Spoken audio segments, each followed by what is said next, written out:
Show, News Talk 820 93.3 FM WBAP. I am your host, James Parker. Enjoy the shutdown while it lasts. This is the only real reprieve that we ever experience from D.C. these days, is when they pretend like there's a government shutdown. And I just despise all the theater around this. And you're going to hear a much different take on the James Show than you're hearing everywhere else. Right-wing media, left-wing media, C-SPAN, all included. I don't know anyone who's coming at it like I'm about to come at it. Number one, I hate both parties. Just absolutely despise both parties because we don't have a government shutdown. Both sides are lying to your face every time they say that. What, about 20%, maybe 25% of the federal workforce in D.C. is going to be temporarily furloughed? Really? That's it? And then after a few days, they're going to get all their back pay. And what's this all about?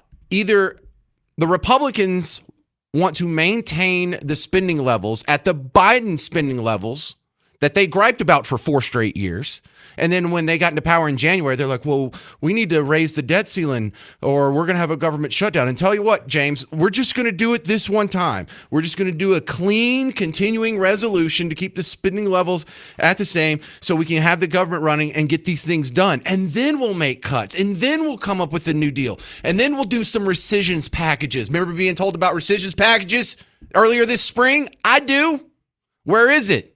So now here we are, and what I predicted back in December and January, last time we were having the threat of a government shutdown hanging over our head, I was saying we can't go along with this. At what point do we put our foot down and say, no, we are not going to continue a $2 trillion deficit budget. We are not going to continue the Biden spending levels. At some point, we have to say, stop growing government. And I was told, not by you specifically, but people calling into the show and other people who listen, they're like, James, we just have to do it this one time, and then we can get to it, and we'll deal with this later. Well, now it's later. Are we dealing with it now? No, we're kicking the can again. And I don't understand why every Republican doesn't have their hair on fire right now. If you ever want government to be smaller, this should be anathema to you. This should be disgusting to you. If you've ever even want to freeze government's growth, this should disgust you.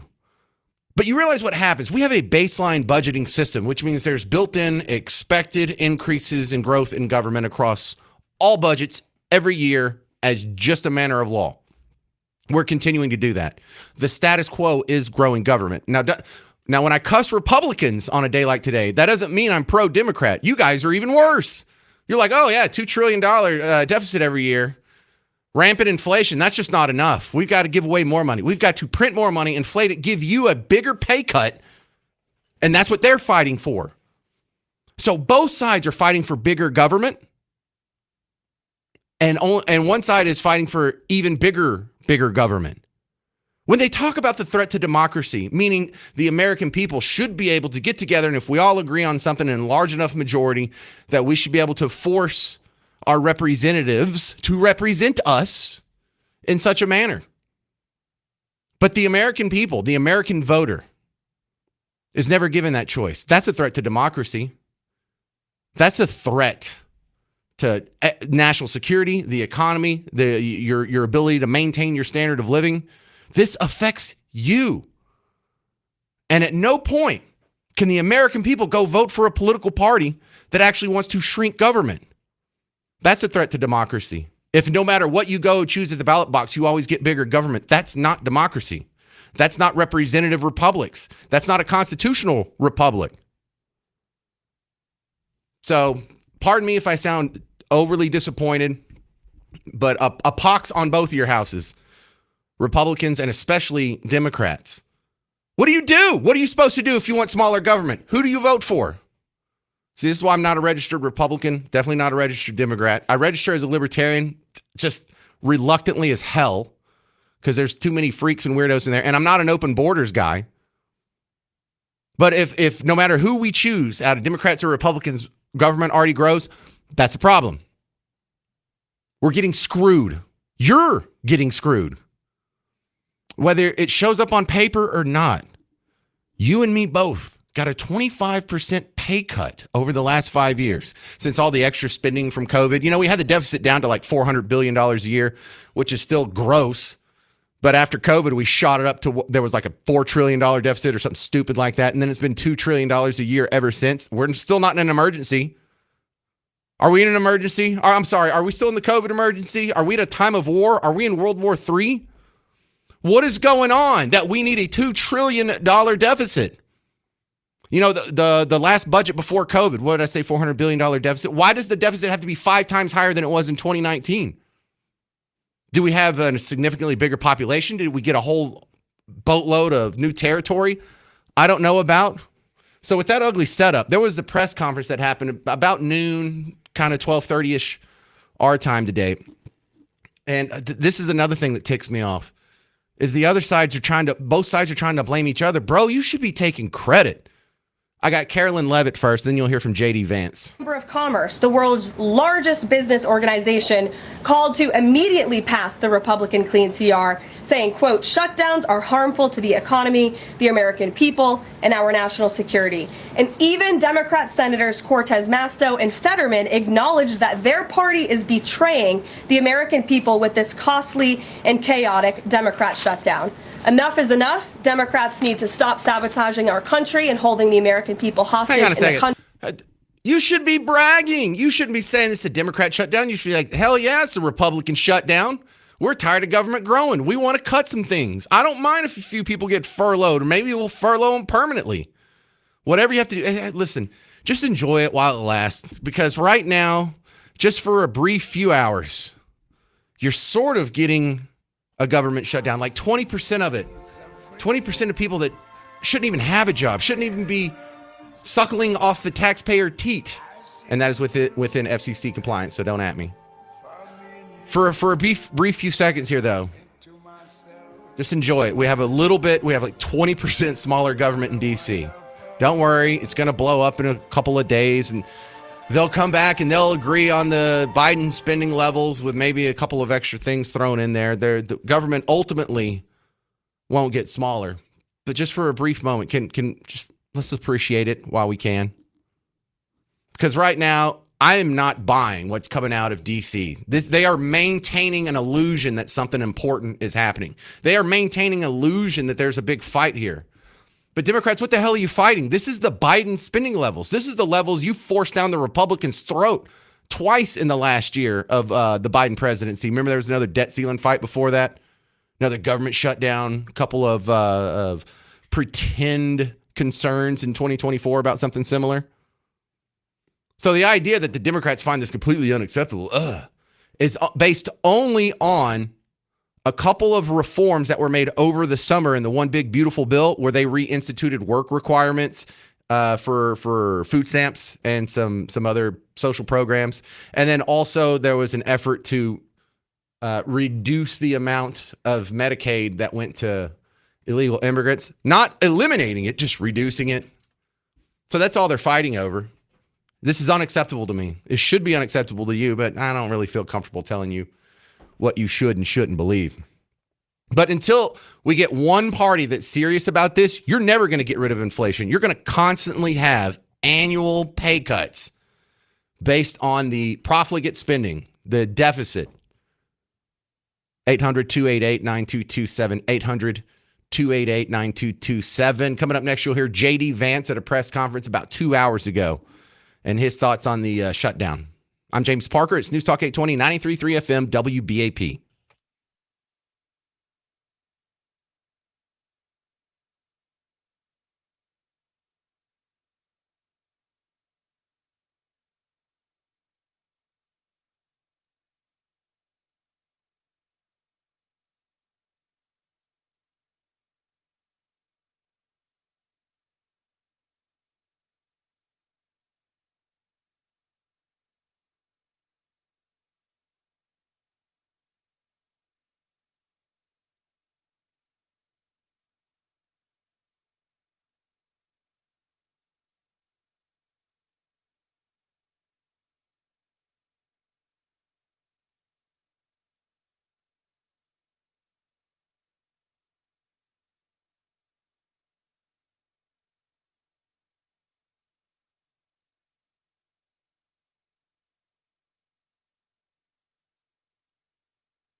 Hey there, welcome to the James Show.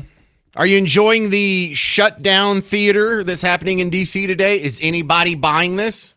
I'm your host, James Parker, News Talk 820, 93.3 FM, WBAP. Trainer pointed out something kind of smart on the break there. He goes, look, all three of the markets are up. NASDAQ's up, S&P's up, Dow Jones is up. They're all up by like 100 points or so. They're not freaking out about this. Well, a couple of observations. You're absolutely right. That's because, number one, they know it's fake. They know this is all theater. They know this is going to be resolved in a few days. Everything's going to go back to normal. And they also know that all of the fear-mongering around it in their entire lives has never borne out to be true. It's going to crash the economy. It's going to hurt the American people. You can't shut down the government. This is the Democrat shutdown. This is the Republican shutdown. This is the Schumer shutdown. This is the Trump shutdown. Dude, you should be taking credit. So frustrating. Where's the fiscal conservatives? Where are the people in America? If you take a poll, more than half of you say you'd like government to be smaller. So more than half of you should be really ticked about this deal. You should be ticked at both parties. Republicans are bad. Democrats horrible. But here we are, the party that's supposed to want smaller government is over here talking about how a shutdown's a bad thing. Here's J.D. Vance 2 hours ago. The Chuck Schumer AOC wing of the Democratic Party shut down the government because they said to us, we will open the government, but only if you give billions of dollars of funding for health care for illegal aliens. That's a ridiculous proposition. All right, so why can't we just throw it out there like a balanced budget and say, yeah, the Democrats are shutting down the government because they don't want to balance the budget? That only makes sense if the Republican Party or the people who are elected representatives within the Republican Party actually want that.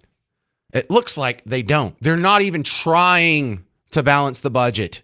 They're not even proposing any cuts. They're just proposing the exact same Biden spending levels minus a couple of tweaks from the one big beautiful bill about a couple social programs. And the Democrats are saying, oh my goodness, jeepers. We couldn't stand to reduce any spending over here on illegal immigrant health care. And there's a whole lot of lies wrapped around that. I have plenty of audio. You're going to hear Democrats, a few examples of them saying illegals can't get taxpayer-funded health care. Yes, they can. They do. You're not trying to stop it. The Republicans aren't even trying to stop it. That's not even going to be repealed in this bill.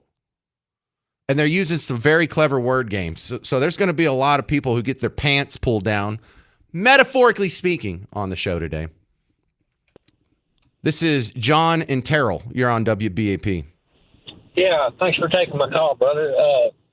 It's in the words of Ronald Reagan, I watched this on Johnny Carson. I've pulled it up and looked at it. You can probably pull it up yourself.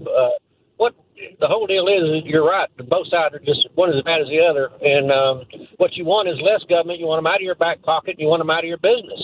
And like Ronald Reagan said, the government could shut down for 2 or 3 weeks and you'd never miss them. That's why they rarely do it so long, is because you would recognize, hey, why don't we just leave it shut down? My life isn't that different. And they don't actually shut down, period. No one misses a food stamp. No one misses a Social Security check. No one misses a Section 8 housing voucher. But you know what they do shut down? They shut down things like parks. They shut down things that affect us out here in the hinterlands that aren't receiving a check. But your money still gets passed out to all the people that they're bribing for votes here. But I mean, how do you even shut down a park, John? Like the National Forest is shut down. What? I can't wander through the woods. I need a government agent, overseeing me wandering through the woods. I'm sorry. I come from Bug Tussle. I used to wander through the woods for most of the summer because my sister would lock me out of the house. And so, yeah, you don't need any help to do that. If I could do that as a 9-year-old boy, they shut down. I remember during one of the longer shutdowns under Obama, he took away the fireworks on the 4th of July from Fort Bragg. It's like, really? Yeah. Y'all have like an $11 trillion defense budget, but you can't afford a couple of black cats? It's not believable. They just use this to punish you. Their rhetoric is just not even acceptable. I mean, it doesn't even make any sense. They make it out to be this big deal, and it's not. The government's just like these school districts. If they don't blow their budget, then they can't ask for more the next year. And that's just what they do every single year. Well, look, can I get a little personal here, John? Do you consider yourself a Republican? Are you a Republican voter? Yes, sir, I'm a Republican, but I'm sick and tired of all the lies and the hype. And, reality is reality. And both of them are just being a bunch of showboats, and I'm getting sick and tired of it. So Republicans are now voting for the last budget from the Democrats. You still a Republican after this? It makes you want to not be one, and it makes me want to call all my representatives and ask them what the hell are y'all doing. Don't even bother calling. Just start voting for someone else. And when they see a bunch of votes migrating to the Constitution Party or the Libertarian Party or somewhere else, that will be the only incentive they ever have to change. If you people keep voting for them, they're going to keep doing this to us. And I have to get the pay cut too. Yeah, my dad was one of the leaders of one of the biggest chapters of the grassroots movement in Texas before he passed. And, they were exposing all this bad spending and all this bad idea, and people not, it's like a bad game show. I really feel like when you try and put it in context like that, John, I think we had the biggest missed opportunity of my lifetime with Ross Perot. Ross Perot got like 20% of the vote, and that's the only time I've seen us. That's the closest I've seen us come to breaking the two-party system. And his whole platform was just about balancing the budget. He's like, I'm a businessman. You cannot run affairs like this. This is not going. Whatever it takes, we have to balance the budget. And we don't even have a guy like that anymore. And if I could resurrect anyone, or Ross Perot Jr., are you listening? Can you pick up the mantle over here? Can we just have someone even propose a balanced budget? Because I would be thrilled to see how the American people would vote for it if they even had the option. Thank you, John. This is Paul in Dallas. You're on WBAP. Hey, Paul. Hey, James. I appreciate your passion for this. It makes me crazy. So, in the beginning of Trump's presidency, he had Doge in there, and they were cutting all this spending, and they were concerned about spending. And it's like it's just went away, and it was like, just was it all for show? Because this is ridiculous that they even want to do anything that the Biden regime did. That they want to keep anything on the books that he did at all is insanity. Because it was absolutely horrible. Well, and if you want to just like zoom in on this one issue that they claim is the holdup here, and that's taxpayer-funded medical care for illegal immigrants. The Democrats want to expand it back to where it was before the one big beautiful bill. The Republicans want to keep it like it is. I'm over here saying we should never spend $1 of taxpayer money on health care for illegal immigrants. And that'll be told in the media. It's like, oh, you want to take health care away from illegal immigrants. No, I just want them to get the bill for their health care, not me, not my family, not Paul in Dallas, not Mike Traina, not you listening. They should pay for their own damn. That's what I do. If I go to the hospital, I got to get the bill. And then I got to pay for theirs on top of that. And both parties are okay with this. Democrats are like, yeah, I don't think we're shafting you hard enough, Parker. We want to go add on the terrible the policies before the one big beautiful bill. But the Republicans are only stabbing you in the back a few inches less deep. 800-288-9227. I'm sure I'm going to get more great calls. And I have more audio from J.D. Vance and the government shutdown theater on the James Show. News Talk 820, 93.3 FM, WBAP.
If I'm dripping with disgust, it's all about this fake government shutdown. I'm James Parker, News Talk 820 93.3 FM WBAP.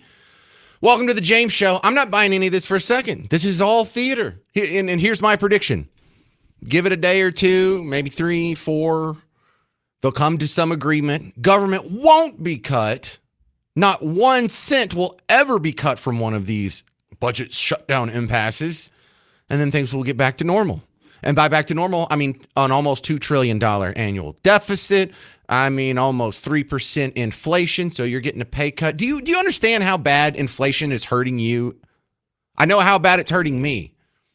And just to use a round number, I'm not saying this is what you have in your IRA, but if in 2020, January 1st, 2020, you had $100,000 in your IRA and you didn't touch it, that same $100,000 now only buys you $75,000 worth of stuff.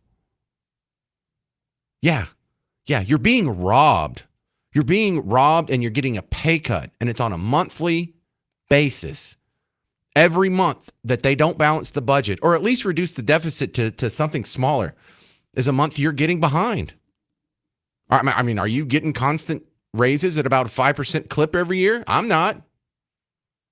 So yeah, this affects you, and you should be disgusted with both parties. And you say, James, I mean, the Republicans are bad, but the Democrats are worse. Yeah, I know the Democrats are worse, but this is still not acceptable for anyone who claims to be a limited government conservative. And so the pretend impasse over this is for healthcare for illegals. Let's address some of this. Your Vice President, J.D. Vance, right at 2 hours ago, was talking about this today. I think a lot of Americans are asking themselves, why did this happen?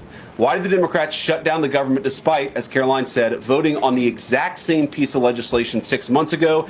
And there are a lot of different spins that we can put on it, a lot of different answers that we could give, all of them true. One answer I already gave is that they want to give health care benefits to illegal aliens. That is true. So they're going to tell you, we're not giving health care to illegal aliens. Illegal aliens can't get Medicaid. Oh, stop it. Here's Hakeem Jeffries. Is it true that you want to restore American taxpayer benefits to illegal immigrants? Of course not. And thank you for asking that question, because this is also an outright lie. Federal law prohibits the use of taxpayer dollars to provide medical coverage to undocumented individuals. That's the law.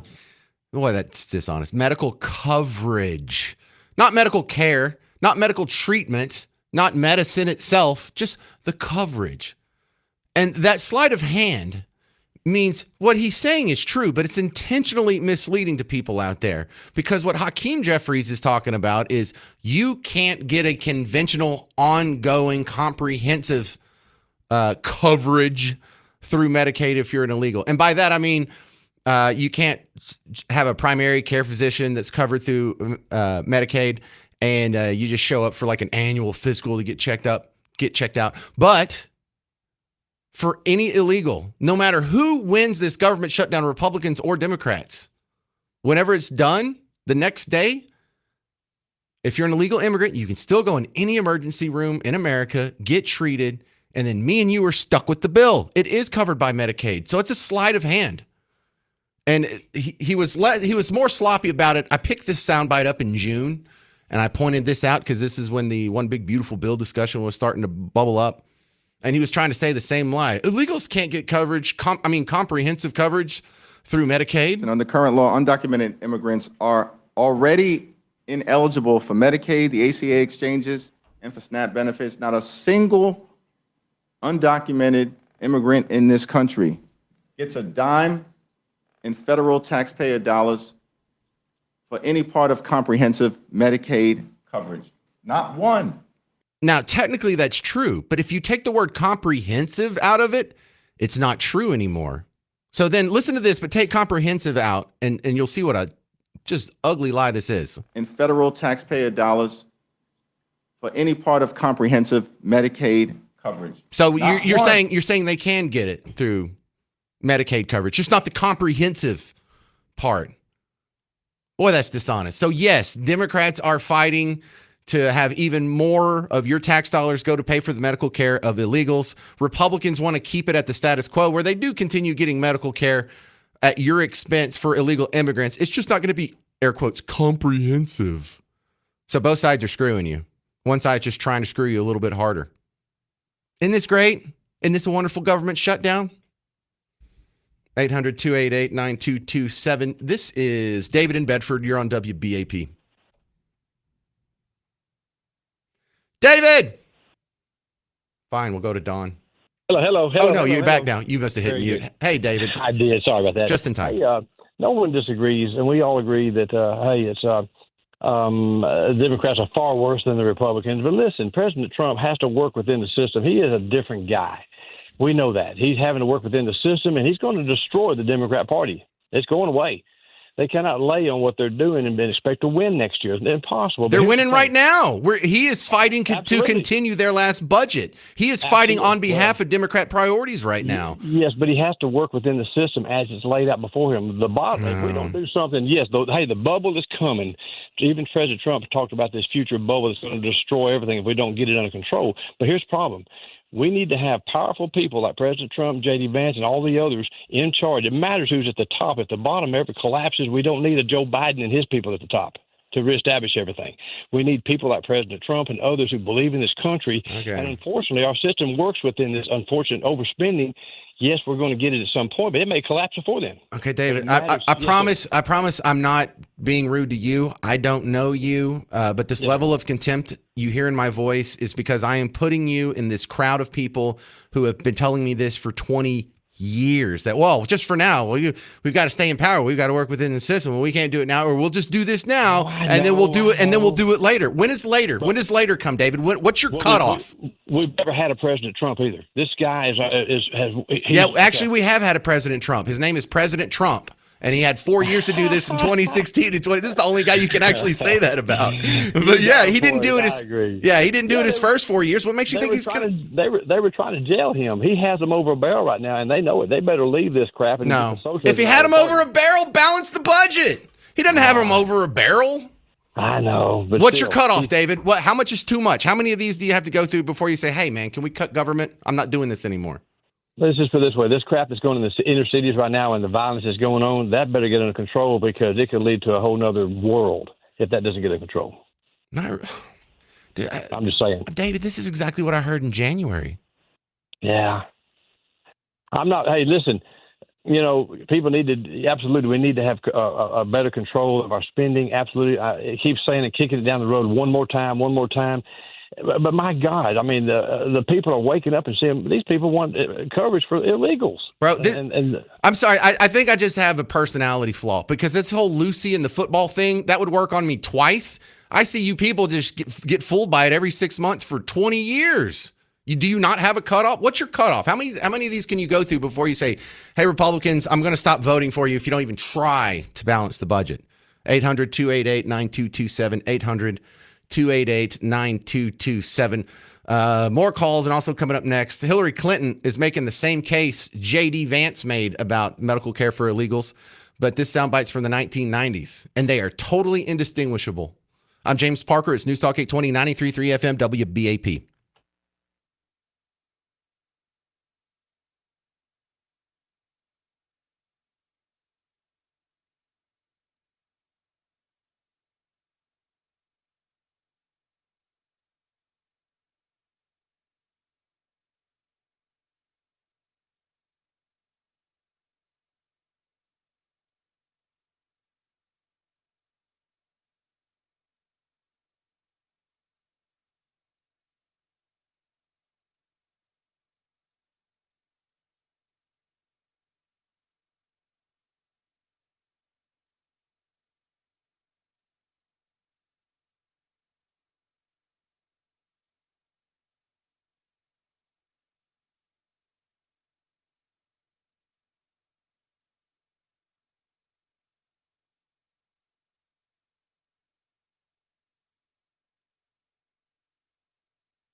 Enjoy the fake shutdown while you can. It's not going to last long. They'll be back to pilfering your tax dollars in just a few days. I'm James Parker. It's the James Show. News Talk 820, 93.3 FM, WBAP.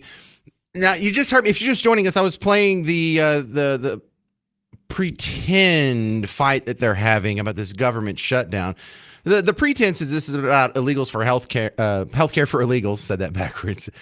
And other than a few just knick-knacky, trimming at the fringe cuts that were made in the one big beautiful bill, this is a full continuation of the last Biden spending bill, the last continuing resolution. Remember, they did the clean continuing resolution in order to get the debt ceiling raised back in January. Now they trimmed a few bucks out of the Medicaid rolls, and Democrats are trying to get that restored. Other than that, this is a completely Democrat complete Democrat agenda here. And I'm just floored that Republicans are doing this. I'm like, my druthers, if it was my preference, if I was the Republican Party, if I was Donald Trump, J.D. Vance, or Mike Johnson, or whoever else, I would propose a balanced budget. And I would start the fight there. But we're starting the fight all the way up to a $2 trillion deficit, a $7 trillion budget. Either you guys don't want to reduce the size of government, or you're brain damaged when it comes to negotiating tactics. Because look, this is being told to you right now that without these cuts, this is inhumane. This is exactly what the Democrats in the 90s advocated for. As to illegal aliens, we agree with you that we do not think the comprehensive health care benefits should be extended to those who are undocumented workers and illegal aliens. We do not want to do anything to encourage more illegal immigration into this country. What? We know now that too many people come in for medical care as it is. What? We certainly don't want them having the same benefits that American citizens are entitled to have. Oh my God, she's a racist. She's a horrible person. She wants people to die. She should be horsewhipped. That's what the Democrats are saying now. So for the Republicans out there, how's that make you feel? That they're voting on the exact same Biden spending levels minus these cuts, which were not even real cuts. It's just what the Democrats supported in the 90s. Because, James, how can you propose a balanced budget? Well, one of the things I would cut is all Medicaid funding going to illegal immigrants. I would put into law no taxpayer-funded healthcare for illegals, whether it's comprehensive or not. Did you hear her use that special word, comprehensive, in the soundbite? See, now you know their games. Now you know the scam. 800-288-9227. This is Dawn in Flower Mound. You're on WBAP. Hey, James. Thanks for having me on. Brother, I am as tired of this clown show as you are. But I am, and here's the thing. I am mad, but it's gotten worse than that now, because now I'm not afraid. Tear it all down. I am so tired of this. You're right. The analogy of Lucy and the football is perfect. It's going to go on forever. The problem is the other side isn't hearing even great cogent arguments from some of the folks on our side. They're not hearing it because they're not afraid and they're not feeling the pain. There needs to be some pain for these people to actually start listening and start paying attention. How would you do that? So I'm interested. Well, let me give you a moral argument for why it's immoral to pay for health care for illegal immigrants, for non-citizens. I already agree with that. You don't have to convince me. Yeah, but let me just lay this out real quick. Okay. So you've got a guy who broke the law, came here, and he's seeking medical care. And if you agree that guy should get paid medical care, then shouldn't you say, well, wait, why don't we just pay for medical care in their home country to the guy who didn't break the law to get here? Couldn't you make a better moral argument to pay the guy who didn't break the law? And if that's the case, where does that end? That sounds like a terrible idea, but something that could totally be co-signed by about half the country right now. Exactly right. And that's exactly the point, because there's nobody that's making these arguments and being heard. Now, back to how can they feel the pain? Hang on, I want to hear the rest of this, but we got to take a news break. Yeah. All right, so stick with me through the break here. I want to hear more of your ideas, because You already won me over with your first couple of ideas. We'll continue with Dawn and Flower Mound. We're just trying to find solutions to this whole government shutdown theater because this is what we just went through 6 months ago, and I don't want to do this anymore. I don't want to just kick the can. I don't want to continue the giant deficits. I don't want to continue getting 3% annual pay cuts or 5% or whatever it ends up being. 800-288-9227, 800-288-9227. And also coming up, I have some good audio on the scare tactics that you've been hearing. I'm James Parker. It's News Talk 820, 93.3 FM, WBAP.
Hey there, fellow Texans. Welcome back to the James Show. News Talk 820, 93.3 FM, WBAP. I'm your host, James Parker. Oh, don't clap. Not on government shutdown day. Look, I enjoy the idea of a government shutdown, and for the 48 hours or whatever that the people are actually going to be furloughed, I will take this small little taste of victory, because that's all we get around here. And then there's going to be a compromise that's reached, and government will grow again. And that'll be the end of the fun. And then we'll be right back in the status quo where we have all the Joe Biden spending levels minus a couple of fringe cuts that were made in the one big, beautiful bill. And I hate how this is even being presented to you as some sort of compromise. This is like a compromise. What if your wife came home to you and she's like, hey, what would you rather me do? Cheat on you with two guys or one guy? I mean, that's the compromise, but you're still getting cheated on, right? This is what we're facing in D.C. Do you want a $2 trillion annual deficit and 3% inflation, or do you want a $2.2 trillion deficit and 4% inflation? It's not really a compromise if both parties want to grow government. In fact, you don't even have the choice. I would be thrilled to see what would happen if the American people actually got to vote for someone who would cut government. I would be thrilled to see what happened if government actually got cut and then we went to the ballot box after that and we see who got rewarded and got punished. Because you haven't even had the chance in your entire life to go vote for someone who wants to reduce the size of government. You have one party of big government and one party of bigger government. So I don't want to hear anything about threat to democracy. People, stop it. This is more of a threat to democracy than anything that's being called a threat to democracy. And look, I'm not an anarchist. I don't think we should have no government. I just think government should be limited. Call me crazy, to the bounds that were drawn up in the Constitution. The founding fathers would disagree with both of these budget proposals, Republican and Democrat. The founding father would see this and say, why are we spending any dollars on anybody's medical care? Not just illegals, even legals, even citizens. The government was never intended to help you out with your medical bills. The government was never intended to help you out with your cost of education or with your housing or with your Section 8 or with any of these goofy programs, with your retirement pensions. Milton Friedman spelled it out. Government really only has 4 honest functions it should be doing. I'm not an anarchist. I believe in a government, but a limited government. And the government should be limited, in my opinion, to very simple functions. Number 1, to defending the country against foreign enemies. I have tried for a long time to see how to make national defense a private enterprise, and I have never succeeded. It's easy to see how to privatize schooling, but I don't know how to privatize national defense.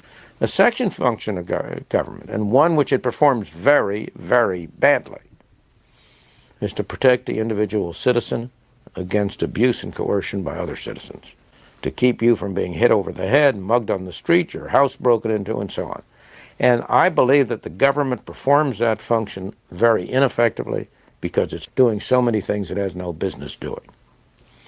The third function of government, a very important function, is to define the rules of the game we play.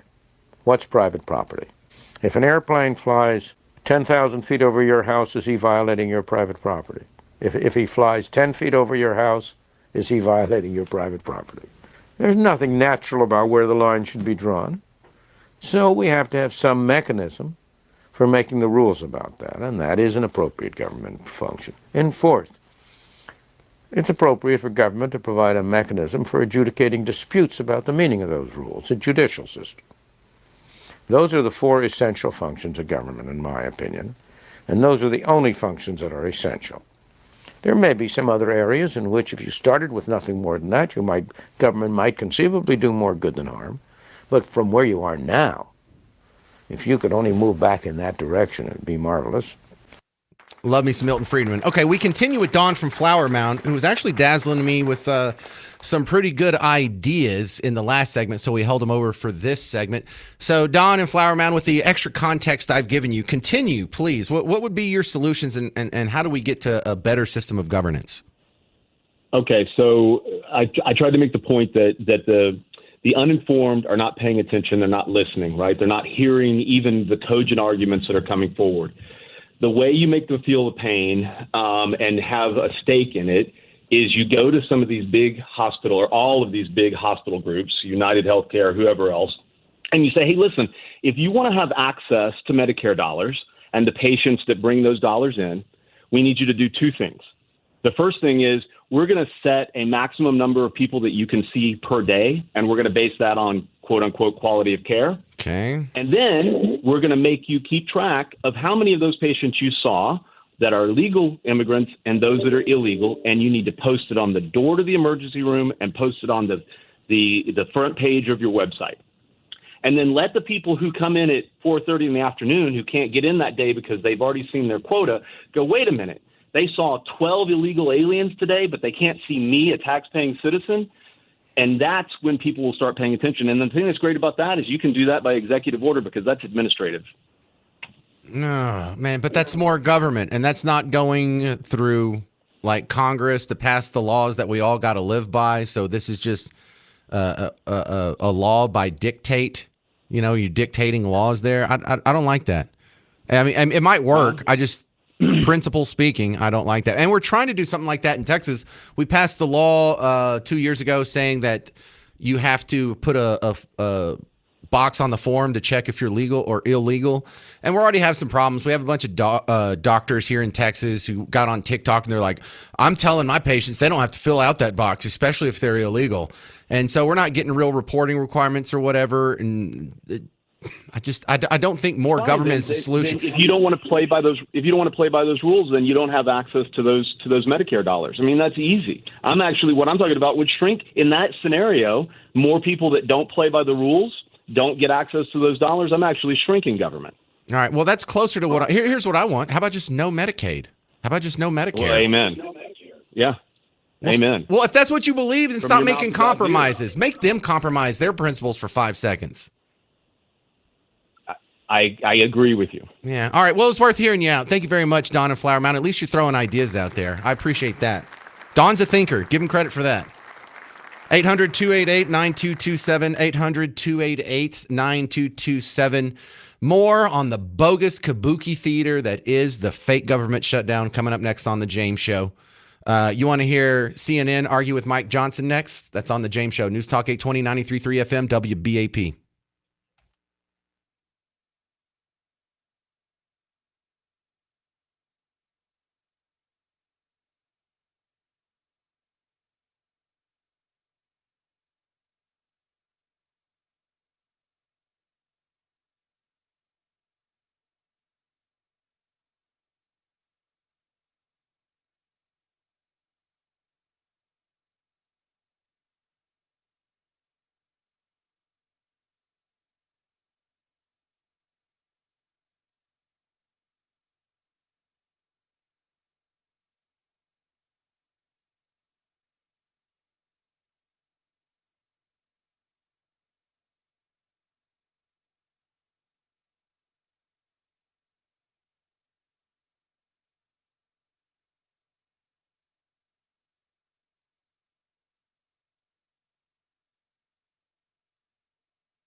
Hey there, welcome to the James Show, News Talk 820, 93.3 FM WBAP. I'm your host, James Parker. Breaking news. I have breaking news. It's good news. It's good news. Thank you for killing the music there. This is very important. The senators have been told they can leave town, so the shutdown will last until at least Friday. Okay, I'll take it. Small victory. Because the longer this government stays shut down, the better. I hope this lasts for like a month, because after a couple weeks, we're all going to look around and say, you know what? This really doesn't affect my life. Leave that whole damn thing shut down. And again, I really despise the use of the term shutdown when 80% of the federal workforce is still going to work. We've cut about 20% of the workforce deemed non-essential workers, which we all slap our forehead and every time say, well, why do they ever come back? Why do we have any non-essential workers in the federal government? So I guess we could get some small victories out of this. It's not going to balance the budget or change your life. If we can get this to drag out a little bit, and then Donald Trump talks about laying off federal workers if they stay gone too long, if the government shut down too long. Okay. I guess that's the best we can hope for, because neither side seems very serious about balancing the budget or reducing the size of government or even keeping it at the status quo. Both sides want to grow it. One side wants to grow it a little bit more. And I guess they have to find some reason to argue with it. I think they were going to fight Donald Trump on the budget no matter what he did. But listen to this back and forth. This is Caitlin Collins and Mike Johnson, Speaker of the House of Representatives, a Republican, on CNN yesterday. And this is supposedly about health care for illegals, which in the same breath, Democrats are saying it's against the law to spend more money on health care for illegals while supporting these policies that would spend more money on health care for illegals. It's confounding stuff, but check this out. This was just last night. We're rolling the greatest hits on our social media. Yeah, I'm just saying that the point about giving people who are here illegally health care is not exactly what is in their proposal. It is 100% what their immigrants proposal. who have legal status, No, and you're just Caitlin, disagreeing you're on who's eligible. No, I I'm looked not. at it, actually, because I was curious about your argument yesterday. You should study the CBO's analysis that they just put out a few weeks Yeah, ago. I saw and that you about should- the 1.2 million people. You're basically arguing about who has legal status, people who are seeking refuge here or I'm seeking not. asylum. No, I'm making sure that we are making sure in our provisions that we sign into law have ensured that health care benefits go only to eligible U.S. citizens. Right, Chuck as Schumer's is federal proposal. law. You know what? Both of your parties are disgusting. Isn't that from Romeo and Juliet? A plague on both your houses, or a pox on both of your houses after Tybalt stabs Mercutio? That's how I feel right now. A plague on both of your houses. Both of you want health care for illegals. Caitlin, don't lie.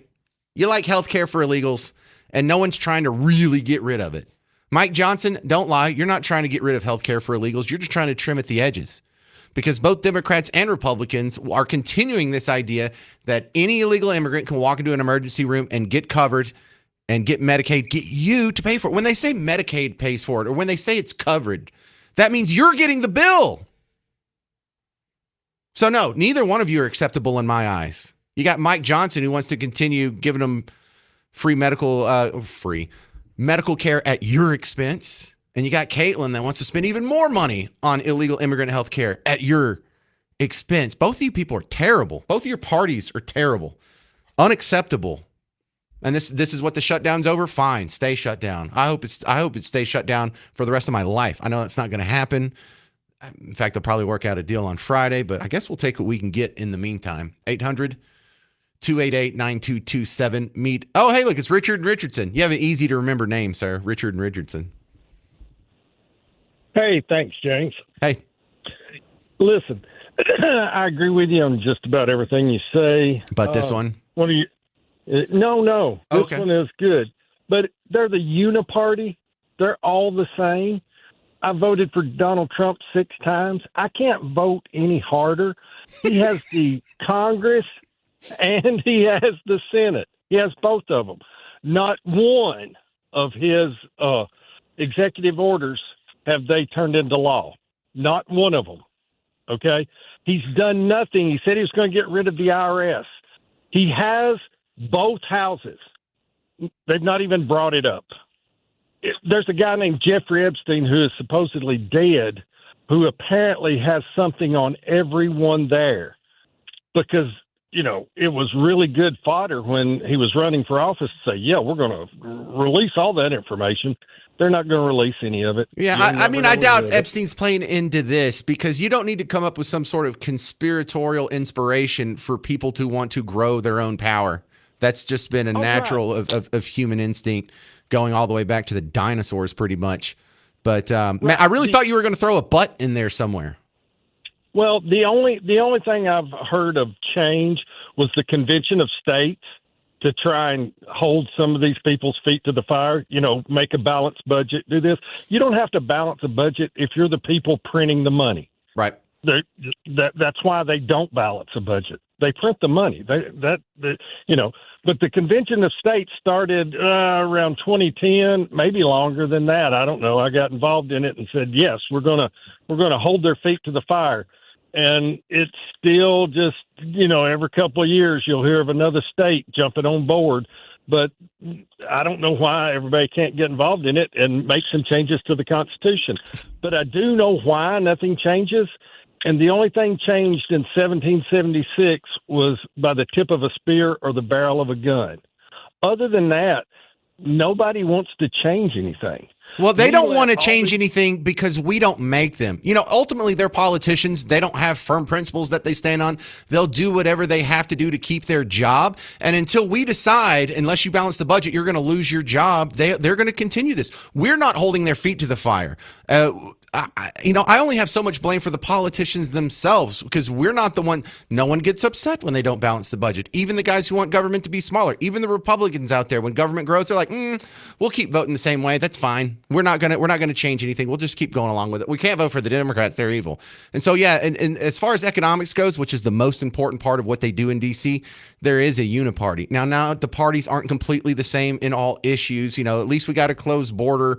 At least our president's somewhat pro-gun. At least they don't think men can have babies. But for the things that affect us, the economy, inflation, a debt deficit, yeah, we do have a uniparty. And until Republican or Democrat voters decide that they're not going to stand for it anymore, we're going to get more of the same, which means it's not really their fault. It's our fault. Right. It's our fault that this keeps happening because we keep putting up with this. And thank you very much for your call. Good to hear from you again, Richard and Richardson. In fact, I got a pretty good message on Facebook over here. Cecilia says, I typically don't agree with you, and this may be a cultural bias based on how I grew up, but isn't the humanitarian thing to provide medical care to people who need it? In Mexico, if you're in an accident, the closest hospital is supposed to provide care, and if you can't pay, they can't make you. I know this in Mexico. I'm definitely not pro using my taxpayer money to support illegal activities, but this is definitely something I am conflicted about. Well, let me solve that for you. Yes, it is the humanitarian thing to provide medical care to people who need it, but it doesn't have to go through government. And before we had Medicare and Medicaid, we took care of all this through what? Private voluntary donations. That's why I was born in a Mother Francis hospital. It was backed by the Catholic Church. That's why there's a Presbyterian hospital by my apartment in North Dallas.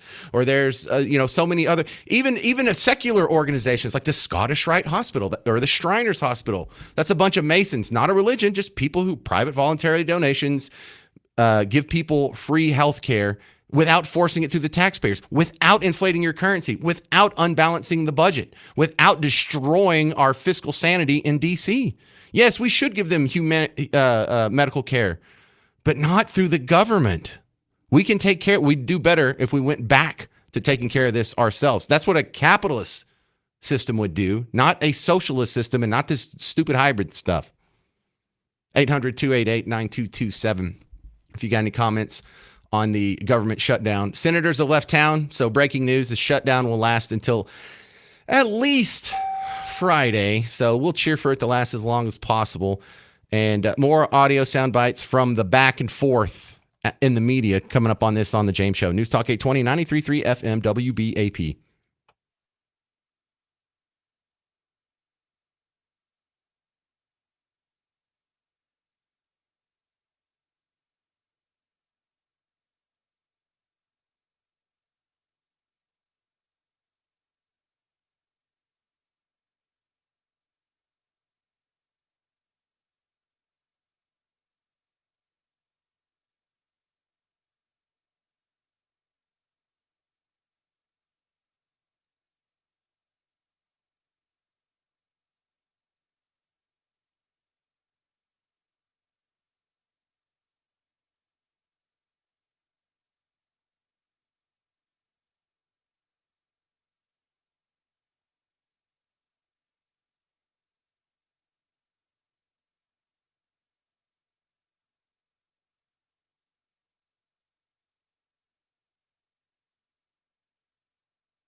Now is your chance to win $500,000 a day. Your chance at $100 right now. Pay off some bills. You're going to text the word SAVE, SAVE, to 95819. That's SAVE to 95819. You could score $1,000. Sponsored locally by Mullen & Mullen Injury Law Firm. Good luck.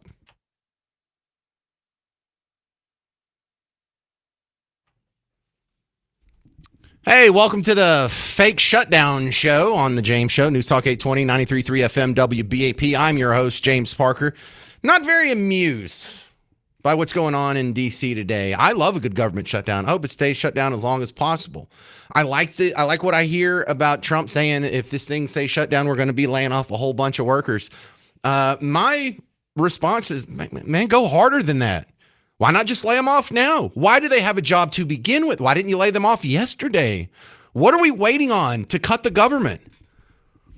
A couple of pieces of audio. If you don't understand why I sound so frustrated, I am frustrated. I'm not putting this on. Because in my talk radio career of now 23 years, I have no idea how many shutdown threats and actual shutdowns we've gone through, but every single one of them on the other side has resulted in a bigger government. And I don't understand, for the half of the country that professes, if you gave them a survey, would you like government to be smaller? They would say yes, but they don't fight this stuff. Do you fight this stuff? Are you one of them? This is my prediction on the government shutdown last December. Do you remember that one? This is from the James Show, December 20th, 2024. I'll keep an eye on that because there's a terrible precedent of these people. After the James Show ends, it'll be at night. It'll probably be maybe 10 o'clock tonight, maybe 2 in the morning tonight. They'll probably pass something, and it'll stink. And they did. And then they did it again at the end of January. Remember when they had to move the debt ceiling, and it was one of the first things Donald Trump did? And I was having a similar argument. At what point do we put our foot down and say, stop growing government? Cut the damn government. And I had people call in and say, well, James, look, we just got to keep it going here. Trump's got to get a win, and then he can do all these other things, and we'll take care of this later. And, well, here we are later, and you want to do it again? This has been 20 years of this garbage. I got sick of this a long time ago. Why aren't you sick of this? Why do you put up with this? Why does anyone who wants a smaller government put up with this? Another great piece of audio from the audio vault. There was the government shutdown that was happening during Barack Obama. This is a montage that I put together myself back in 2011, so 14 years ago. And tell me if this just isn't some of the same scare tactics. And remember, after all these scare tactics, government comes out bigger on the other side. Your freedom comes out smaller on the other side. Your dollars are getting inflated even harder. The spending power of your savings is getting robbed because this keeps happening over and over and over. The debt ceiling should not be something that is used as a gun against the heads of the American people. I've never seen either political party play terrorist with this regard. It will be much worse than the Great Depression. It looks like a Satan sandwich. Satan sandwich with some Satan fries on the side. They are getting ready to spark panic and chaos, potentially devastating. The Tea Party is able to take the hostage of the government crashing, the economy crashing, hostage taking. This Congress has been held hostage. Republicans, you see, have been on this nonstop 30-year mission to murder the American dream. Let's at least avert Armageddon. When you deliberately shoot your own, it's called fragging. Republicans, stop fragging the American economy and the American people. They're the suicide bombers in all of this. They want to shoot every bullet they can at the president. It's like a form of economic terrorism. This is the functional equivalent of bombing innocent civilians. If you got kids born right now, do you want them to run around with no shoes, no clothes, and eating off the ground? Yes, cutting government is just Dante's Inferno. It's Dante's second level of hell, maybe even third. I'm not buying it. I don't think we would collapse if, God forbid, the government got slightly less money next year than they got this year. I'm tired. I can't fall for this over and over. I don't understand how so many people do. I find it one of the great frustrating parts about American politics is both of our parties want to grow government, and we don't have anyone standing up saying, I think we need to make it smaller. Cheryl in Spring, you're on WBAP. Hey, so I totally agree with you. It's disgusting how the fear mongering that they do on us every single time. And if we didn't learn anything by all the stuff that Doge exposed about the filthy waste, I mean, so much millions and billions of dollars in waste, then when are we ever going to learn? And as an example, I'll tell you that you talked about the healthcare thing. This physician told me one time that he had a patient come in from Mexico, and the guy was no insurance, and he goes through this extreme surgery they were going to do on him, and it was an emergency type situation. So he explained everything, and then he asked him, "So do you have any questions for me?" And he knew the guy was already no insurance. He wasn't intending to pay a nickel. And his question for him was whether or not he was still going to be able to take his cruise in 3 weeks. Yeah, that's what this situation is full of. I know that's anecdotal, and it is indicative of a larger pattern. I don't see the problem with giving them medical care and just giving them the bill. That's all I'm asking for, and that's what they call taking health care away from someone, is when they get their own bill for their own services that they themselves used. And I go even further than you, Cheryl. It ain't just about waste, fraud, and abuse. And thank you very much for your call. It's not just about cutting out waste and we could balance the budget. No. We need to cut out some of this legit spending that they're doing on purpose. When we talk about like the socialism that's infected our government, more than 70% of the federal budget is on social programs. Social Security, Medicare, Medicaid, unemployment benefits, SSI, crazy checks. That's more than 70% of what the federal government does. If we just cut out the socialism in DC, we would not only balance the budget, we'd have a huge surplus, and we could, God forbid, start paying down the debt.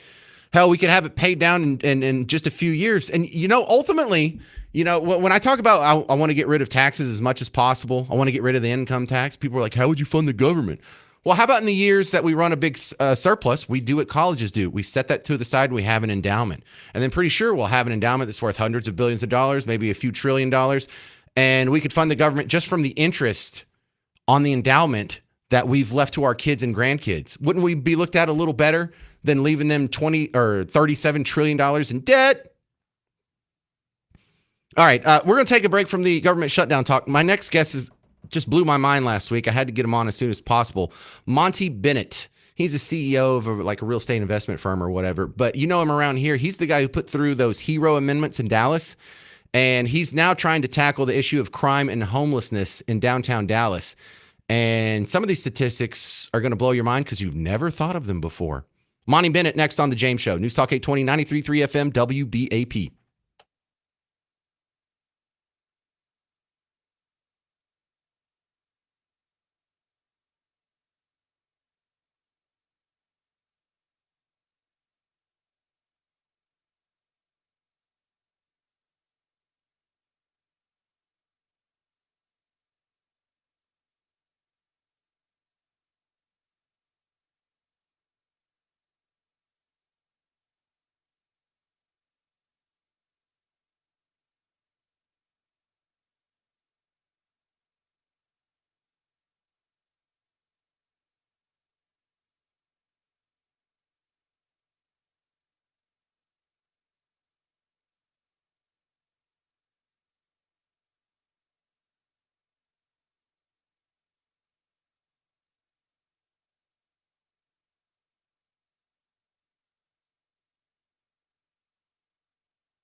Welcome to the James Show, News Talk 820, 93.3 FM, WBAP. I'm your host, James Parker. You know, we talk quite a bit about homeless people and what to do about the bottom rung of society here in North Texas. And my next guest, he actually blew my mind last week. And doing this for 23 years, it's kind of hard to do that. But he brought up something that I had just never thought of before and I'd never heard anyone say before. His name's Monty Bennett. He's a real estate guy, investor, but he also is the publisher behind the Dallas Express, and he is the guy, the driving force behind the HERO amendments that got passed last year. Welcome for your first appearance on the show, Monty Bennett.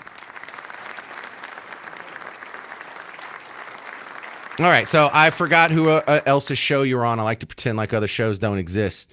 But y'all were talking about what to do about the homeless here in Dallas and really all across North Texas, and You pointed out something that has made me think every day since. You said when you're walking around downtown, you see the homeless people. How many of them are Hispanic? And I'm not saying I've never seen a Hispanic homeless person, but it is exceedingly rare. Black people are far overrepresented. There's plenty of white people to go along with it. But you're right. Very few Hispanic people. Now explain that, Monty.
And Monty, that rings so true with me because this is sort of my answer to some other these societal problems that we have. When it comes to crime, I like to point out, well, how many of these guys grew up without a dad? When it comes to people who are addicted to drugs or when they're living in grinding poverty or so many of these other societal metrics, I have found the solution, or at least the genesis of the problem, has been the lack of family formation, the lack of cultural importance on the nuclear family. And my wife's part Hispanic too. My mother-in-law is from a Hispanic family. She is one of 8 children. All right. So my suegra is one of 8 children, which means my wife has 7 aunts and uncles, and dozens of first cousins. And so how hard would it be for someone in that family to be homeless? Well, you would have to tick off everyone in that family. You'd have to tick off about 36 people to not have a couch to crash on. And it kind of blows my mind that I didn't think about that for homeless people as well.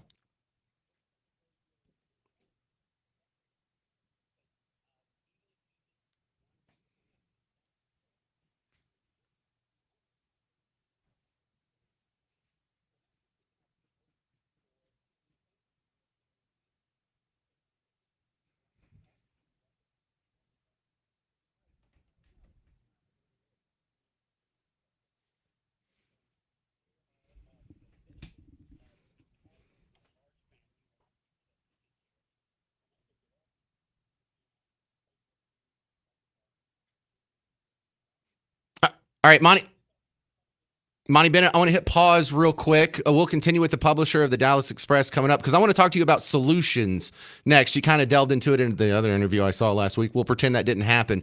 But let's continue this next. We're addressing homelessness in North Texas, identifying one of the causes. Interesting, familial. What about the solutions? Find out next on The James Show. News Talk 820, 93.3 FM, WBAP.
Hey there, fellow Texans. Welcome back to the James Show. It's News Talk 820 93.3 FM WBAP. I'm your host, James Parker. Yeah, let's go. We are continuing with Monty Bennett, publisher of the Dallas Express, and he does a few other things. He was the driving force behind the HERO amendments last year here in Dallas that was looking to improve some of these issues we're talking about now. But I saw an interview with him last week where he pointed out something that I thought was brilliant. When you look at the makeup of homeless people, whether you're walking through downtown Fort Worth, downtown Denton, downtown Dallas, you'll see a lot of black men. You'll see a lot of white men. You won't see a lot of women. You'll see very few Hispanics. And the theory behind that is they have a better safety net, not a social safety net, not a government safety net. They have a decent family.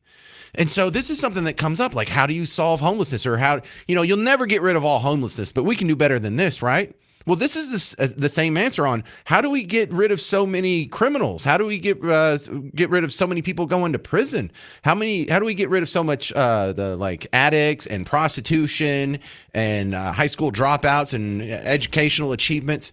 And on so many of these social issues, these societal issues, the answer would be the restoration of the traditional nuclear family. And it kind of blows me away on how people fight against that. But here we are. So continuing with Monty Bennett, how do we make this happen? Okay, we've established one of the problems is lack of a familial safety net.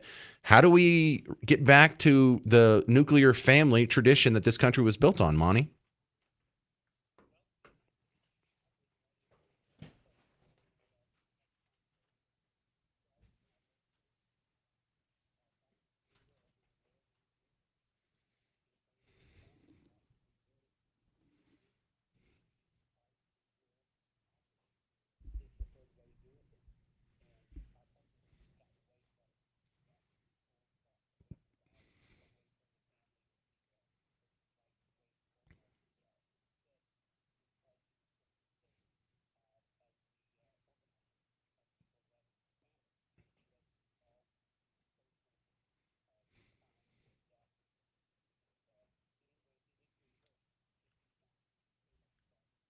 Yeah, and I don't want to say like all of this social spending that we have incentivizes people to be homeless, but it does make it a little easier to be homeless. And for people who are out in the suburbs or even country people like me, unless you've been in the city for a while and kind of looked at this, you don't understand that some of these people prefer to be homeless. They could go to a shelter right now and have a bed. But if you go to a shelter, you can't do drugs, you can't drink, you've got to follow rules, and they're not even really homeless as much as they seem to be just sort of outdoor urban enthusiasts.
So it doesn't sound like there's a whole lot of solutions that can be found through government. And when we talk about this on previous shows, I suppose we could stop subsidizing single motherhood, with the welfare system set up the way it is with, the public housing in Section 8 and the food stamps and the cash assistance. There's a little bit government can do, but that just seems to be part of the solution. And I think what kind of turns a lot of people off is the fact that there's not a government solution. You can't just take tax money and put it in a program and not have to worry about it. We as a society are going to have to get our hands dirty and deal with this if we want things to get better. And I don't think people like that. I think people like the idea of I'm paying taxes, just let the government deal with it.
All right. Well, hey, it was a good chat. We'll have to have you back on. And I want to say a big fat thank you for being the publisher behind the Dallas Express. I use it almost every day on the James Show. So thank you. This is Monty Bennett, y'all.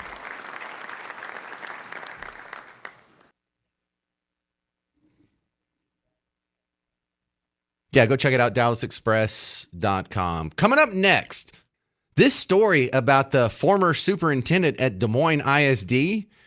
It is wild, and it keeps getting wilder every day. Because not only is this guy a clown, whoever hired this dude is a clown too. We'll talk about it next on The James Show. 800-288-9227. I'm James Parker on News Talk 820 and 93.3 FM WBAP.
Hey, if you're looking for a new job, I know someone who's hiring.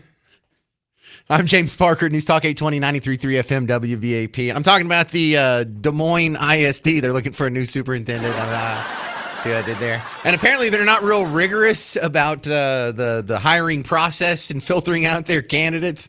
Have you heard this story? I imagine, because this has been bubbling around for the last 3 days now, so it's quite likely you've at least seen the headlines. But I was seeing the headlines for a day before I started reading up on what's going on behind this. For those of you who haven't seen it at all, I can get you caught up pretty quick here. The largest school district in Iowa is Des Moines ISD. And not too long ago, they needed a new superintendent, so they hired this guy, and he's from Guyana. Yeah, you don't even know where Guyana is at. If I showed you a blank map, could you point out Guyana? No, that's not even the point here.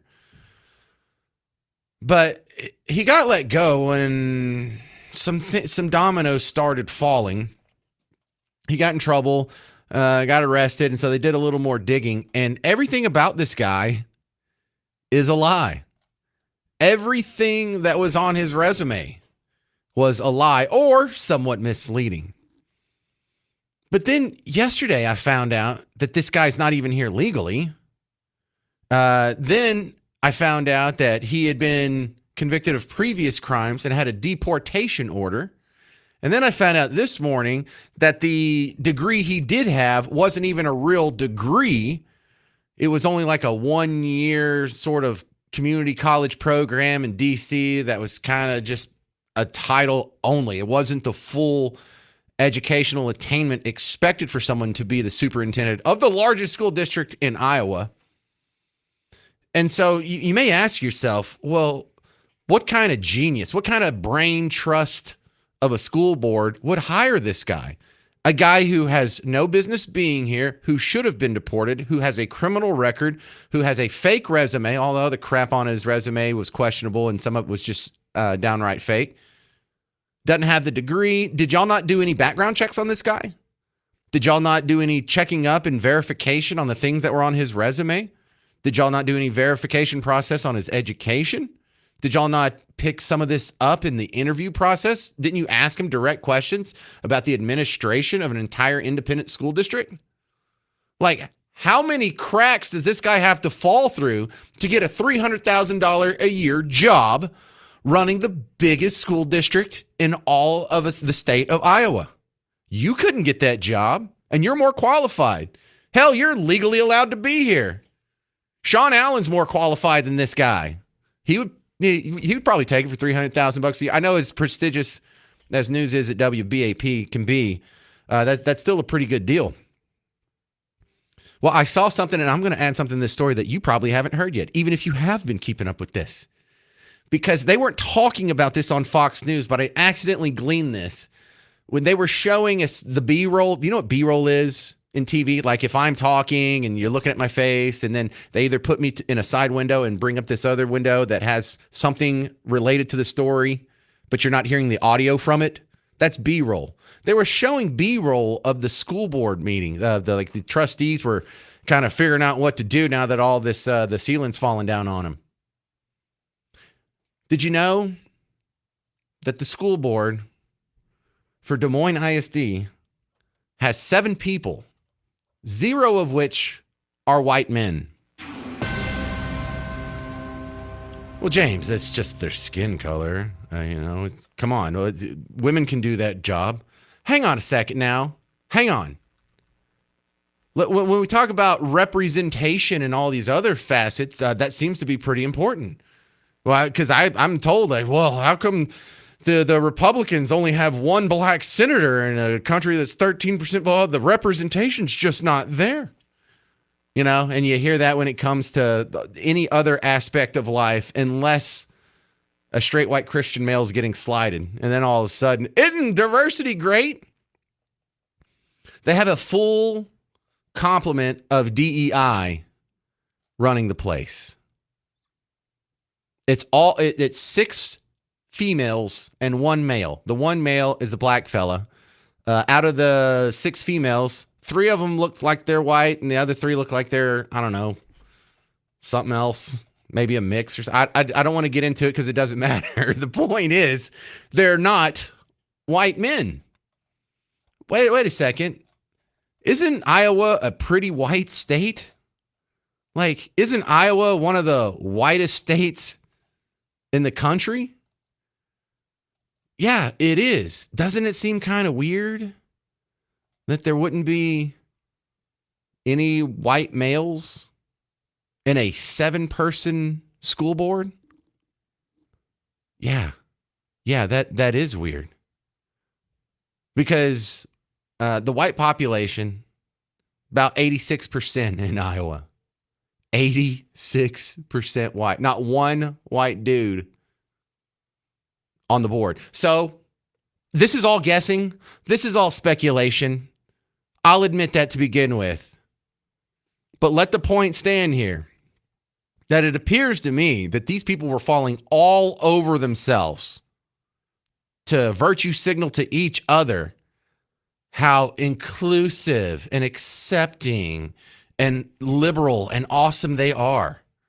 Because I'm sure out of all the candidates who wanted to be the superintendent of Des Moines ISD, I'm sure there was some white men that filled out an application and submitted it.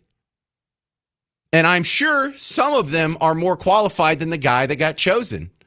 I don't even have to know what's on their resume. As long as their resume is not a bag of lies, as long as they've run any school district in any capacity, as long as they have any degree, as long as they don't have a criminal record, as long as they're here legally, as long as they don't have a deportation order, they would be more qualified. In fact, I would submit that it's quite likely, I haven't seen the whole list, but it's probably dozens, if not every single candidate that was a white male was leapfrogged to get to this guy who had no business being in any position of authority over your children.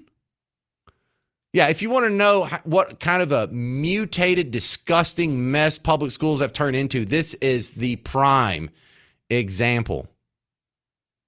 Public schools have only been around for about a century. How much more evidence do we need that they have been a huge, embarrassing failure? The taxpayers of Iowa, the taxpayers of Des Moines, we're paying some guy over $300,000 a year that shouldn't even be here, has a criminal record, doesn't have the requisite experience, doesn't have the requisite education. This dude should have been deported to Guyana years ago. Here's the kicker. Internet sleuths went out. He has a very unique, distinct name. It's also been discovered that this guy has been registered to vote in Maryland since 2012 and has voted, of course, for Democrats.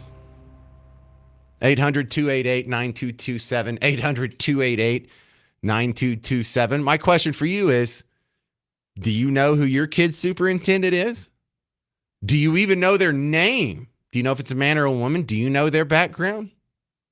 Are you living in a school district that is taking hundreds of dollars from you for the school taxes and going through absolutely no verification or background check process on the superintendent who's going to get $300,000 of your taxpayer dollars?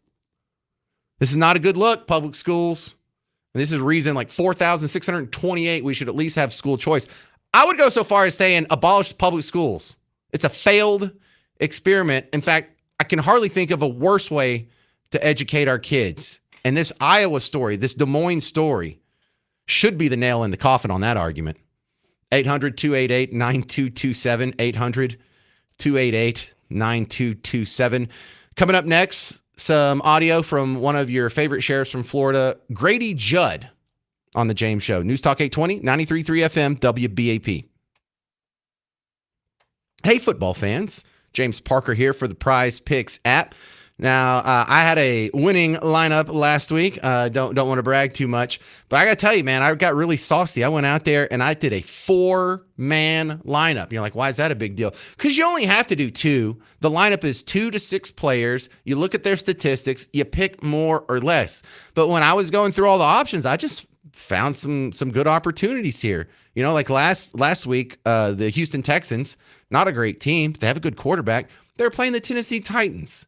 And all CJ Stroud had to do was get one touchdown pass, and boom, I won the square. That was easy. That was a gimme. Well, they do that, and then they also have max discount squares. And, some of these, like you think Saquon Barkley, is he going to get more or less than one touchdown this week? That seems kind of like an easy square to pick, too. So you do that. Lineup of 2 to 6 people, win up to 2,000 times your money on America's #1 daily fantasy sports app, Prize Picks. Download Prize Picks, use promo code WBAP. You get $50 in lineups with your first $5 lineup. Download Prize Picks, use the promo code WBAP for $50 in lineups when you play your first $5 lineup. Prize Picks, it's good to be right.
Depeche Mode?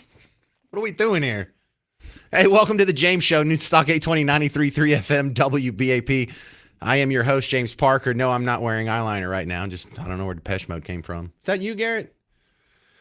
Hey, I love it when you guys send me crazy videos. I think that I see that as an honor. And in this one, there's a sheriff, Polk County, Florida. His name's Grady Judd. He's been on the James Show a few times. You're about to hear some of it. But he did one of his little viral videos this week, not on purpose. There was a press conference, and he just wildly insulted in a hilarious fashion some recent criminal that came under his tutelage at the Polk County Jail. And I had a whole bunch of people sending this to me. You know what? That warms my heart. I try not to take myself too serious, so whenever y'all see a sheriff at a press conference refer to a criminal as Coyote Ugly, and you're like, oh man, I got to send that to James. I can tell you that really warms my heart, right? I'm that guy. I'm the guy you think of when someone gets wildly insulted in a humorous fashion. What an honor. If you haven't heard it yet, if you're one of the 12 people who hadn't sent this link to me already, this is Sheriff Grady Judd, Polk County, Florida, doing a press conference. And what you can't see is he's holding up one picture on his right that looks like an ugly woman and one picture on his left that looks like an ugly man. And so, like, James, that's so rude of you to call him ugly. I'm sorry. Some people are ugly, and that doesn't make them less of a human. They still deserve their full complement of rights. But they're still ugly, right, Sheriff?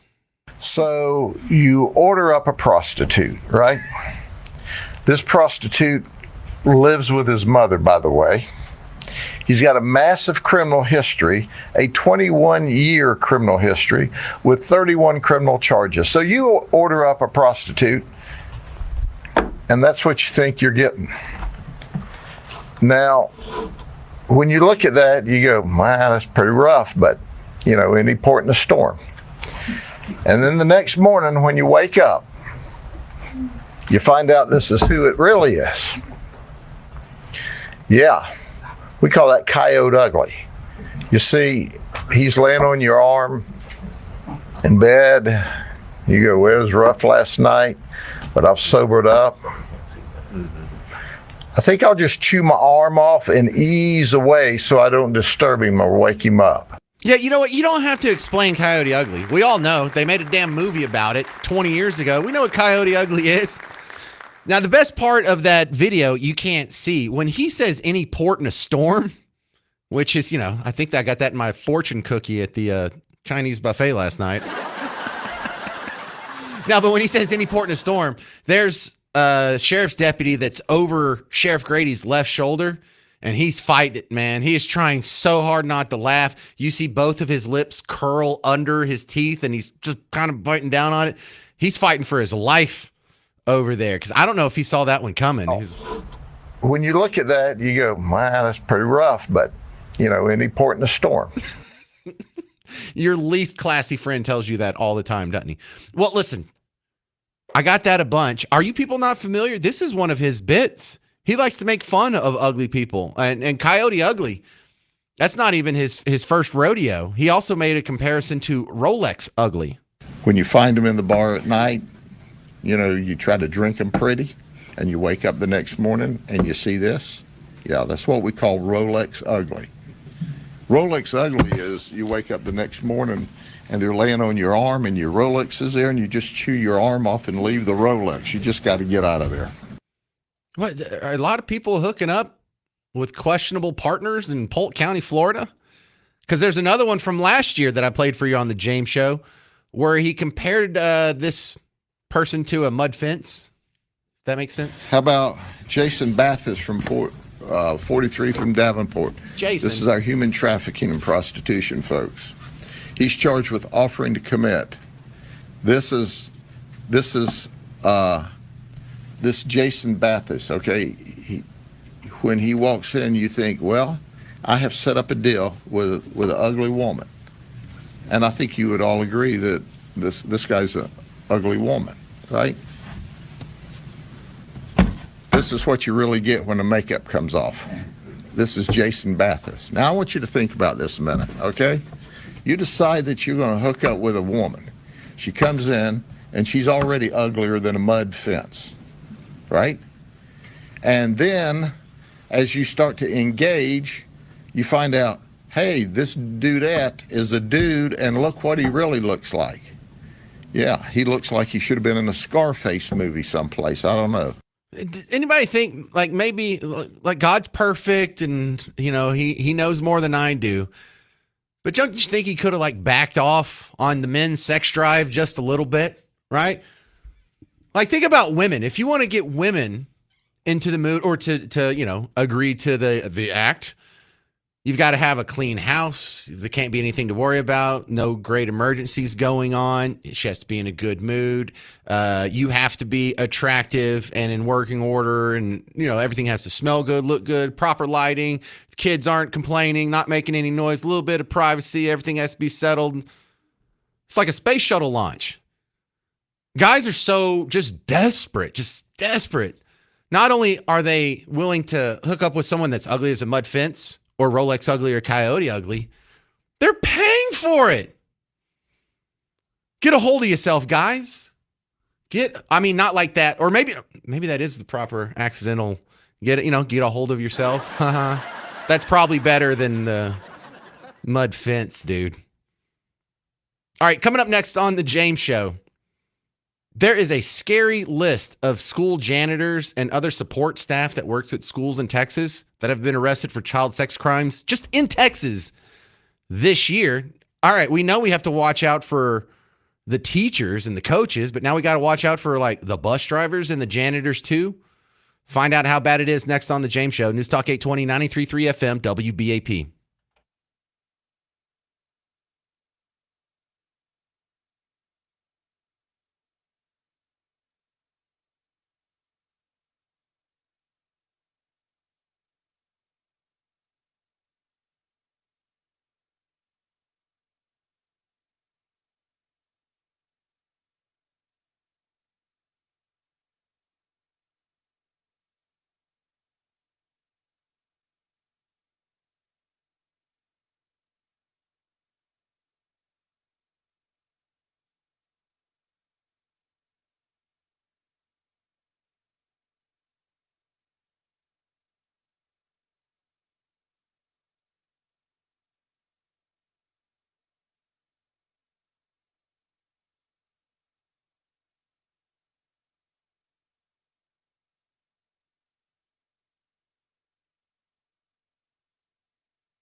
Hey there, welcome to the James Show, News Talk 820, 93.3 FM WBAP. I'm your host, James Parker.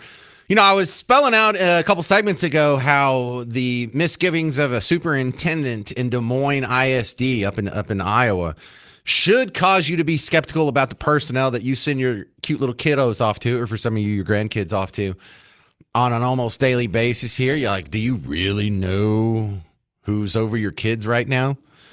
And you've known, because I've regaled you with terrible tales of how teachers and coaches have betrayed that trust and gotten a little too familiar with your kids. But now we have the administration having the problem, and you don't have to just watch them either. Now it's the support staff as well, or it's probably always been the support staff. But let me flesh this out. Texas Scorecard reported that a 47-year-old was booked into Bell County Jail on Monday. He works at Academy Independent School District. Academy School District is down there by Killeen, Temple, sort of the bottom of the WBAP listening area. We may have some people down there. What's up, Temple? But he was booked for displaying harmful material to a minor. Yikes. Now, he's a maintenance employee. He's not an educator or a coach, so he was put on support staff administrative leave. And then an update happened yesterday. Bell County Sheriff's Office confirmed Blackburn's alleged perpetrator, confirmed his arrest on the misdemeanor charge, and currently being investigated for felony offenses. They're just holding him on the misdemeanor charge. And so, yeah, he's probably going to lose his job. This is the scary part, though. He's worked as a maintenance staffer for this school district since 2020. So this is his 5th year there. Ew. And then it gets worse. Texas Scorecard has some absolutely shocking context to go with this story. 5 other maintenance and custodial workers have been arrested this year in Texas. Last week, an Austin ISD janitor was arrested on a felony charge of indecency with a child. In July, a Gainesville, here in the North Texas, maintenance worker charged with online solicitation of a minor. Gross. Little Elm ISD. Isn't that where Cole Beasley came from? Little Elm had a guy that was jailed for continuous sexual abuse of an elementary school student under the age of 14. Of course, that's a first-degree felony, and God, can we not just death sentence some of these people? In February, Allen ISD had a custodian that was charged with online solicitation of a minor. We have thousands now. Thousands of complaints have been reported to the Texas Education Agency in just the last 3 years that the Texas Scorecard has been keeping up with this. So, my God. We got to watch out for the teachers. We got to watch out for the coaches. We got to watch out for the superintendents. You got to watch out for the bus driver. You got to watch out for the guy who maintains the buses and works on them. You got to watch out for the janitor. Good Lord. Homeschooling's starting to look real appealing, isn't it? I mean, how do you argue against that? And then the charge that this guy's being brought up on. You click through and you read the actual charge itself. And it says the exposing the display of harmful material to a minor. Here's the statute, section 43.24. Minor means individual younger than 18 years. Harmful material means material whose dominant theme, taken as a whole, appeals to the prurient interest of a minor in sex, nudity, or excretion. Ew. And is patently offensive to prevailing standards in the adult community as a whole, with respect to what is suitable to minors, and is utterly without redeeming social value for minors. So that means half of the librarians here could get arrested on the same charge if you want to go through some of the book choices that were there last year. So yeah, now you got to watch out for everyone, I guess. Just everyone's going after my kids. Got it. But I'm not going to go so far as to saying the world is falling apart. The trend of our lefty neighbors having a mental meltdown and then deciding, you know what? I'm going to video my mental breakdown. I'm going to put it on social media. That keeps happening, and it keeps entertaining me. I love this stuff. And I have to go to work.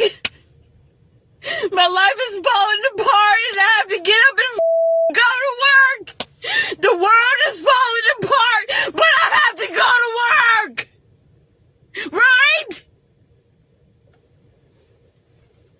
I'm a black woman in America, scared for my life, but I have to get up and go to work. What the What the What? But I gotta go to work. Everything's falling apart. But hey, guys, we have to go to work today and pretend like none of this is happening. But hey, make the best of it, right? We're going to make it a good day, right? Have a good day. Man, turn off the TV. You know, some people are really scared. They think they're surrounded by Nazis. You're a black woman in America, so you're scared? No one's shooting at you. Charlie Kirk got assassinated. I guess maybe if you're an ICE officer, but I don't know if they let you be an ICE officer if you're that overweight and you have a septum ring. But yeah, you're griping about going to work. No, you get to go to work. You're lucky. Aren't you kind of lucky when you got a job? You can take care of yourself. I gotta go to work today. Yeah, we all have to go to work today. We all have to go to work every day. It's not abusive. It's kind of the most normal thing in the world for the human experience. Relax. We don't hate you. We're not Nazis. We're not racist. We're not waking up saying, boy, how can we harm the black women of America today? In fact, I don't even think about you. It's not even on my mind. Relax. Chill. Enjoy life. You're in the most prosperous, comfortable, luxurious position anyone of your demographic has ever been in. All of us are. And all of human history. Where? What country at what time did black women have a better chance at reaching their full potential than in America in 2025? You have a more luxurious lifestyle than your grandparents could have ever dreamed of. But the TV has convinced you you're in third level of hell. You got to start listening to other channels. You got to start listening to The James Show. All right, thank you very much for hanging out. That's going to do it for me. I'm about to go put up the podcast. Stick around. Mark Levin's coming up next. I'm James Parker on News Talk 820, 93.3 FM, WBAP.